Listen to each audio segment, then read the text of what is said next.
Assalamualaikum semuanya. Apa kabar kalian?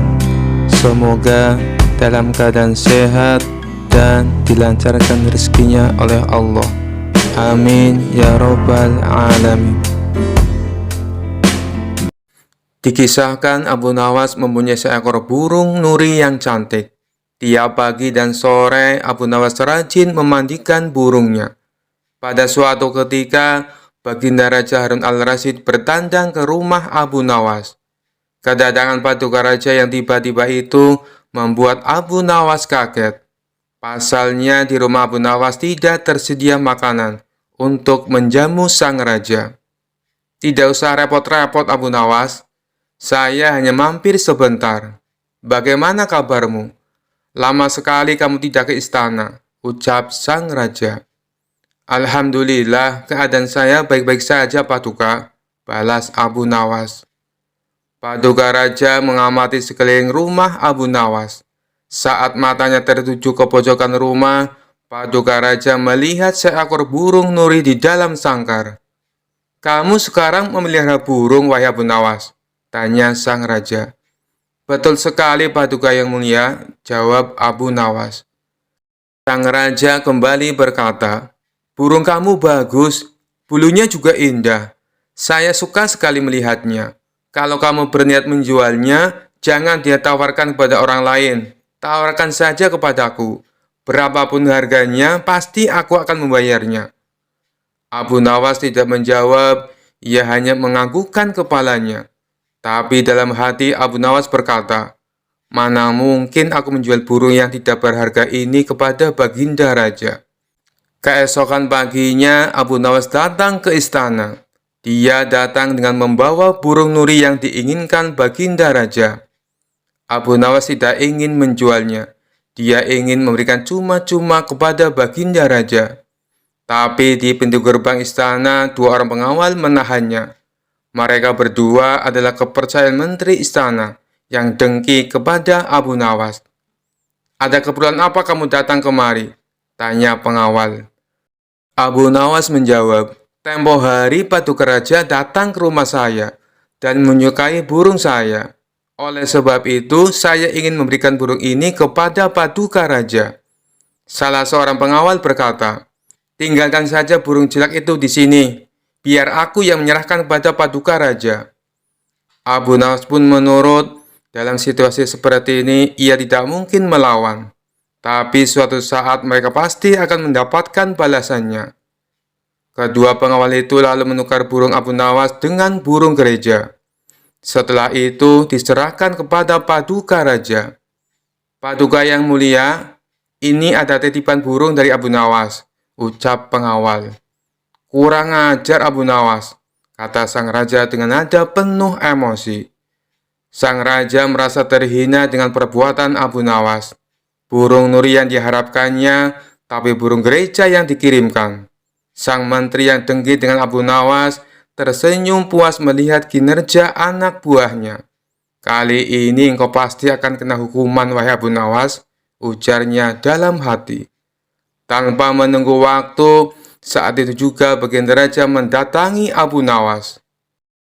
Hei Abu Nawas, kalau kau keberatan menjual burung nuri kepadaku, aku tidak apa-apa. Tapi jangan kau kirim burung gereja ke istana. Itu suatu penghinaan buatku. Kejam Baginda Raja dengan mata memerah menahan amarah. Abu Nawas kaget mendengar perkataan Paduka Raja. Padahal yang ia kirimkan adalah burung nuri sesuai dengan keinginan Baginda Raja. Tapi Abu Nawas tidak mempunyai saksi untuk membuktikannya. Sedangkan kedua pengawal yang menghadangnya di istana adalah orang kepercayaan menteri yang dengki kepada dirinya. Tapi Abu Nawas tidak kehilangan akal. Begini Paduka yang mulia, tutur Abu Nawas mencoba meredakan amarah Baginda. Di istana Paduka telah kemasukan dua orang penyihir. Baginda Raja bertanya heran. Penyihir? Yang mana wahai Abu Nawas? Siapa mereka? Abu Nawas pun menjawab, dua orang penjaga pintu istana, itulah penyihirnya. Mereka telah menyihir burung nuri menjadi burung gereja. Kalau Paduka tidak percaya, tunggulah besok di istana. Paduka akan menyaksikan sendiri betapa hebatnya sihir mereka. Saya masih punya burung satu lagi untuk Paduka. Sang raja bertanya. Burung apa itu? Burung pipit, Paduka yang mulia, balas Abu Nawas. Burung pipit? Kamu sendiri kan tahu, saya tidak suka dengan burung pipit, bentak sang raja. Sabar dulu, Paduka yang mulia. Besok pagi saya akan ke istana membawa burung pipit. Nanti bisa disihir menjadi burung nuri oleh kedua pengawal yang menjaga pintu istana. Pagi-pagi sekali Abu Nawas sudah tiba di istana. Dia membawa burung pipit. Di depan gerbang, lagi-lagi Abu Nawas dicegat oleh kedua pengawal. Ada perlu apa lagi kau ke sini? Hardik si pengawal. Sudah kubilang, Paduka Raja sedang tidak menerima tamu. Abu Nawas pun menjawab, maaf, kemarin aku keliru. Aku sebenarnya ingin memberikan burung pipit ini kepada Paduka, tapi aku keliru mengambilnya. Paduka pasti marah-marah mendapat kiriman burung nuri tersebut. Semua orang tahu Baginda Raja sangat benci dengan burung nuri. Baginda pernah tersesat di hutan gara-gara burung nuri sialan itu. Maafkan aku telah membuat Baginda Raja marah. Taruh saja di situ, biar nanti aku yang menyerahkan kepada Paduka, perintah pengawal istana. Terpengaruh bujukan Abu Nawas, kedua kaki tangan sang menteri itu pun menukar burung pipit dengan burung nuri. Setelah itu mereka menyerahkannya kepada Baginda Raja. Keduanya bersukaria karena sebentar lagi Abu Nawas pasti akan mendapatkan hukuman yang berat dari sang raja. Paduka yang mulia, ini ada kiriman burung nuri dari Abu Nawas, ucap salah satu pengawal. Sang raja terperangah kaget. Ternyata benar apa yang dikatakan Abu Nawas. Kedua pengawal ini bisa menyihir alias menggelapkan barang yang bukan haknya. Ini burung nurinya. Lalu kemana burung pipitnya? Sindir Baginda Raja, yang langsung membuat wajah kedua pengawal itu pucat pasi. Belum sempat kedua pengawal itu menjawab, sang raja langsung menghukum kedua orang tersebut dan dipecat dari pengawal istana. Kisah selanjutnya. Dikisahkan Abu Nawas kerap kali mendapat hadiah berupa pundi-pundi uang yang banyak dari Baginda Raja, karena selalu berhasil memecahkan kasus-kasus yang rumit. Rupanya hal ini mengundang rasa iri dengki oleh sebagian hakim istana yang berjumlah 5 orang. Mereka beralasan bahwa menangani kasus sudah jadi pekerjaan para hakim, bukan tugasnya Abu Nawas. Kelima hakim tersebut lalu berkumpul untuk membahas masalah ini. Enak saja Abu Nawas, dia mendapat hadiah yang seharusnya jadi milik kita, kata salah satu dari mereka. Benar, ini tak boleh dibiarkan. Ayo, kita ajukan protes kepada Baginda Raja, sahut yang lainnya.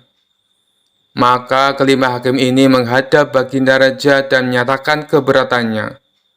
Mendengar keluhan mereka, Baginda Raja menanggapinya dengan bijak. Kalian kan sudah mendapat gaji tiap bulannya, sedangkan Abu Nawas tidak mendapatkan. Jadi, wajar kalau aku memberinya hadiah.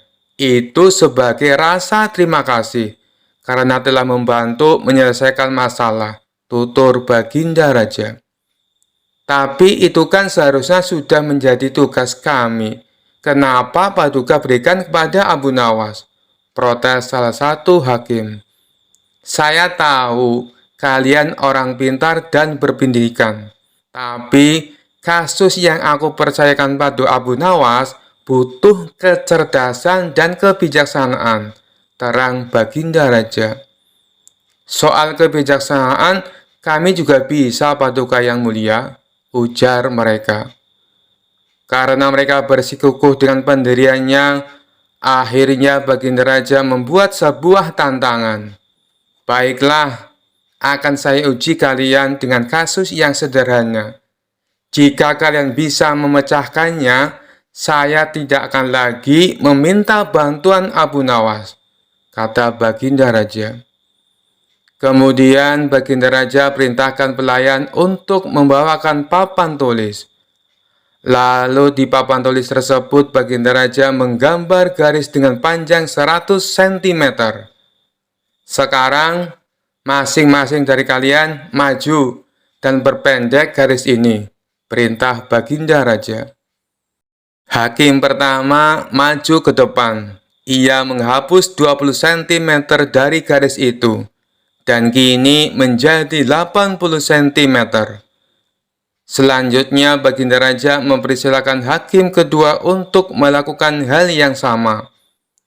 Ia pun menghapus garis sepanjang 20 cm, dan garis tersebut kini menjadi 60 cm.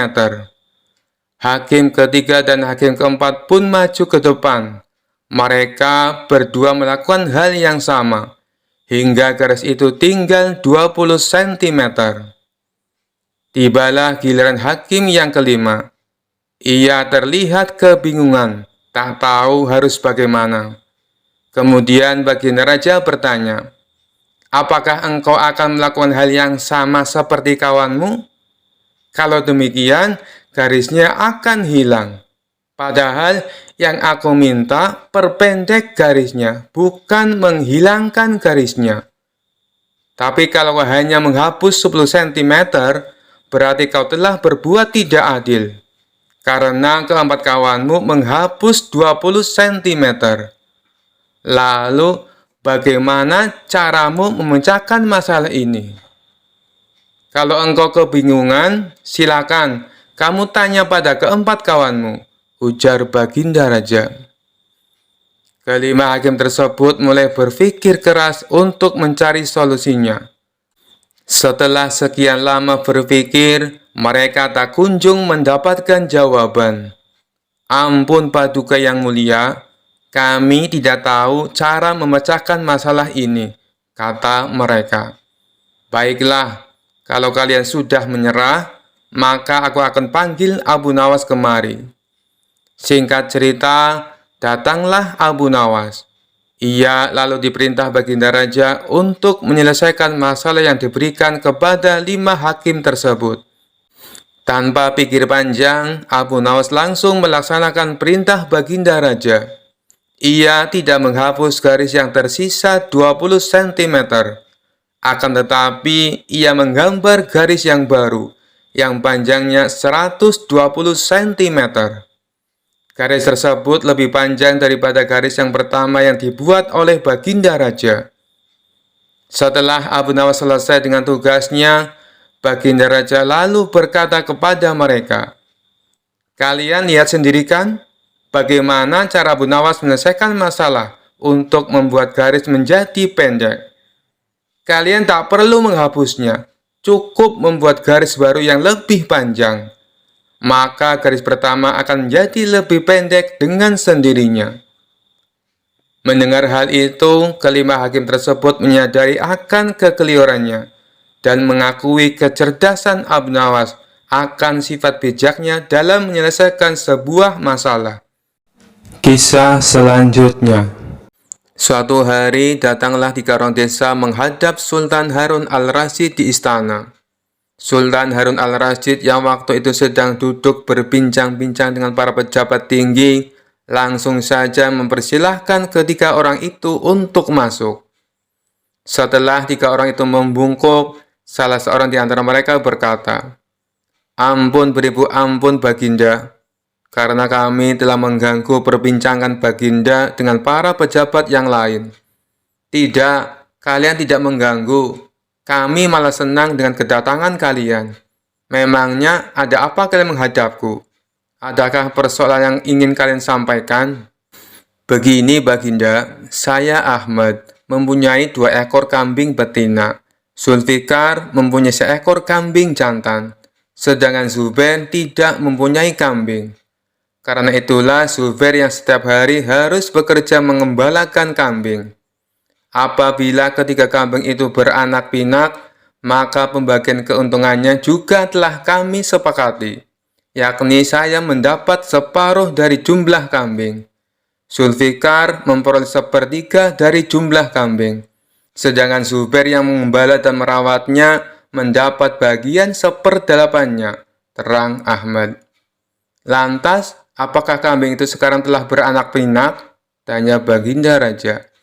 Benar Baginda, ketiga kambing itu sekarang sudah berjumlah menjadi 23 ekor. Karena itu kami sekarang ingin membaginya sesuai dengan kesepakatan kami dulu. Tapi ternyata kami kesulitan untuk membaginya. Karena itulah kami ke sini ingin memohon pertolongan Baginda Raja, terang Ahmad. Membagi 23 ekor kambing sesuai perjanjian tentu tidak mudah. Bayangkan, bila Ahmad memperoleh pembagian separuh dari kambing-kambing itu, maka Ahmad sebenarnya mendapat bagian 11 ekor lebih setengah kambing. Sedangkan Zulfikar memperoleh pembagian 1/3, seharusnya mendapatkan 7 ekor lebih 2/3 kambing. Sementara Zubair mendapatkan 1/8-nya, yang berarti 2 ekor kambing lebih 7/8 kambing. Raja Harun al-Rasyid tampaknya berpikir keras untuk memecahkan masalah tersebut. Bahkan para pejabat yang hadir di tempat tersebut juga tak sanggup memecahkan masalah tersebut. Karena orang yang hadir di tempat tersebut tak ada yang bisa memecahkan masalah itu, akhirnya Harun al-Rasyid terfikir untuk mengundang Abu Nawas. Setelah Abu Nawas sampai ke istana, ia pun langsung bertanya masalah yang terjadi. Mereka bertiga kemudian menceritakan ulang kronologi kebingungan tersebut. Wah, itu masalah kecil Baginda. Insya Allah saya akan membantu mencarikan jalan keluarnya, kata Abu Nawas. Tolong, bawakan kambing itu masuk semuanya. Setelah ke-23 ekor kambing tersebut dituntun masuk ke istana, Abu Nawas lalu menghitung kembali jumlah kambing. Sesudah kambing itu dihitung dan benar jumlahnya 23, Abu Nawas lantas berpikir keras menemukan solusi dari masalah pelik tersebut. Tak lama kemudian, izinkan hamba meminjam kambing Baginda seekor saja, kata Abu Nawas. Nah, sekarang saatnya saya akan membagi kambing tersebut sesuai dengan porsi kalian saat perjanjian, kata Abu Nawas setelah menambahkan kambing milik Baginda Raja. Ahmad, yang berhak memperoleh separuh kambing, maka boleh mengambil 12 ekor. Sedangkan engkau Zulfikar, yang memperoleh bagian 1/3-nya, maka boleh mengambil 8 ekor, kata Abu Nawas memerintahkan. Terakhir Zubair, yang memperoleh bagian 1/8-nya, maka engkau berhak mengambil bagian 3 kambing. Sisa 1, karena saya tadi meminjam 1 ekor milik Baginda, maka ini saya kembalikan lagi kambing tersebut kepada Baginda Raja. Masing-masing telah mendapatkan bagiannya. Mereka pun berterima kasih dan kembali ke rumah masing-masing. Perkara yang pelik itu akhirnya dapat ditemukan solusinya berkat kecerdasan Abu Nawas. Sekian dulu perjumpaan kita kali ini. Sampai bertemu lagi di kisah-kisah selanjutnya. Terima kasih yang sudah subscribe dan setia menonton channel ini. Wassalamualaikum warahmatullahi wabarakatuh.